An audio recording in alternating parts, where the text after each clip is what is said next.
Welcome to Golf Cart Confessions. Golf Cart Confessions. What's the worst thing you ever did in a golf cart?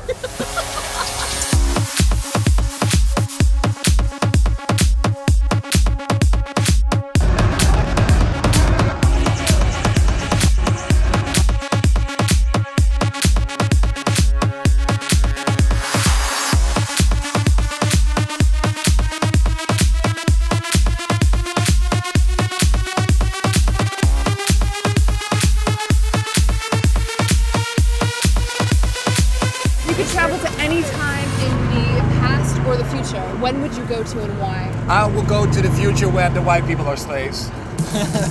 Somebody tweeted, I wish I could go back to the times of like kings and queens and knights and things of that nature and bring a boombox and hit play and play them Skrillex for the very first time because they would lose their fucking minds.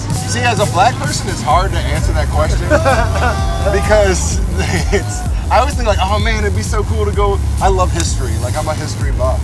But I'm always like, oh man, I'd love to go back to that period. And I'm like, oh wait, I would have no rights. 2009. That was not that far ago, but it was the year I graduated. I'll go to the 80s for the fun. I'm actually from the future, so I don't want to go back there. I have to go to the future and get it. Psytrance or deep house? Psytrance is like... We'll go with deep house. We'll go with deep house. Okay. Yeah, deep house. Fair enough. What? Psytrance or deep house? Like, none. Can we have two other ones? Neither. Woo, deep house. Deep house. Definitive. You didn't even have to think about it. No, I think psytrance. You know, I love deep house. I'm a big deep house fan, but you know, trance is closest to my heart. I don't know what the fuck psytrance is.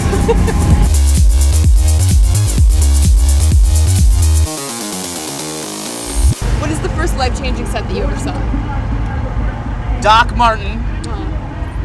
1999 in Washington, D.C. He played a 6-hour set, and I bought turntables a week later. Oh, man.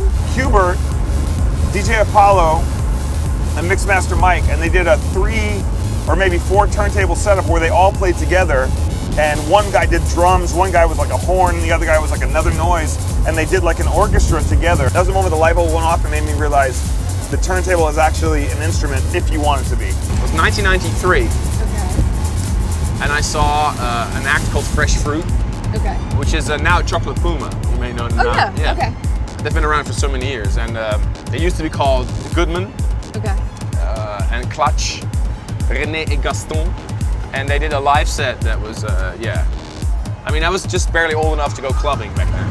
I saw the Family Values tour, and Fred Durst from Limp Bizkit came out of a toilet on stage, and I was like, if you can do like if you can put a toilet on stage, you can put anything on stage. So I'm really glad we got aLimp Bizkit shout out on the golf cart. That's never I pretty much shouted out in before. every interview. So. Yeah, they're a pretty big inspiration for us. Yeah. Fred Durst actually owes you money. I saw Grandmaster Flash in Philly, and that was the first time that I really saw a DJ play in front of a few thousand people. And I thought it was the coolest thing ever. Definitely Carl Cox at Ultra 2013.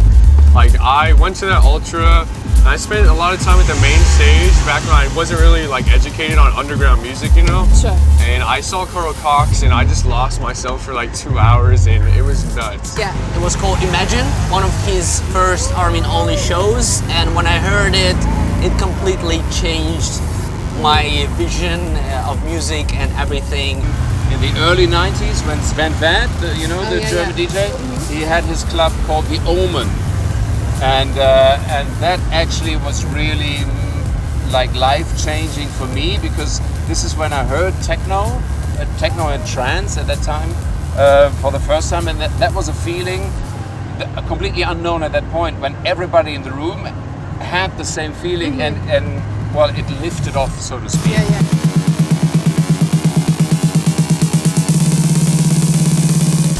What's one thing that you wish everyone knew about you? I have a life-size Darth Vader in my game room. What? I think people pretty much know everything about me.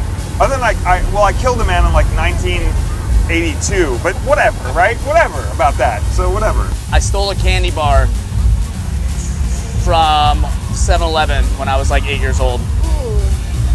But I returned it because I felt really bad. This is nobody. You'd be arrested immediately upon Let's keep getting off the moving. car. Let's keep moving. But Whatever. Okay. Not a big 82. deal. Whatever. It's Okay. crazy here. I don't necessarily play her in my sets, but I really like Britney Spears. And I'm not afraid, you know, as I've gotten older, I'm not afraid to share some of my, you know, I'm a Harry Connick Jr. fan. I didn't kill him like, it wasn't like it was fast. I killed him and it was fast. Do you like to move it? Of course. Eric Murillo. So I don't dance that much, you know. I'm a DJ. DJs don't dance. DJs just stand around, just do this. Nice, sweet, sexy body, physically fit.